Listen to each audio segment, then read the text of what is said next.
Le métier d'opérateur robot-soudeur consiste à surveiller et alimenter un équipement de production automatisée, de fabrication mécanique ou d'assemblage d'éléments structurels. Ce métier est accessible avec un diplôme de niveau CAP-BEP en mécanique, électrotechnique ou travail des métaux. Il est également accessible sans diplôme ni expérience professionnelle, les entreprises se chargeant de la formation. La société Draht-Sugstein, elle est connue sous ce nom-là depuis novembre 2014. Avant, elle s'appelait Altia, Alberg, il y a eu quelques intitulés auparavant. Globalement, elle existe depuis une bonne quarantaine d'années. On est à peu près 95 employés, intérimaires compris. On fabrique tout ce qui est pièces automobiles essentiellement. On forme du fil, donc en gros, des fils nous arrivent de tout type d'acier, de métaux. On les tord un petit peu dans tous les sens pour arriver à un produit final. On est en recherche d'opérateurs, îlots de soudure.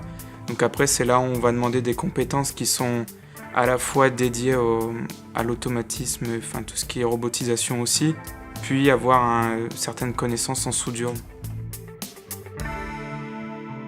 Mon métier consiste à souder sur des robots de soudure, assemblage de pièces soudées par des robots et après exercer un contrôle de la pièce. Voilà, vérifier la pièce conforme avant de l'envoyer chez le client. On est autonome à enregistrer les programmes et puis donc mettre en œuvre la production, assurer la production, assurer le suivi de production. Les robots font pas tout, C'est beaucoup de réglages de robots pour arriver à faire la bonne pièce, Nous, on est opérateur-régleur. S'il n'y a personne devant, le robot, il est là, il ne bouge pas, Il faut forcément une personne devant aguerrie aux différentes machines, Les techniques évoluent en permanence. Nous, on évolue en permanence puisque on a des projets, on a des nouveaux projets. Et à chaque fois, il faut faire évoluer les gens vers ces nouveaux projets et qu'ils acquièrent de nouvelles compétences. Quand on sort de l'école, on a des bases, disons, théoriques, et après, il faut se confronter à la vie réelle, aux techniques et à la vie réelle.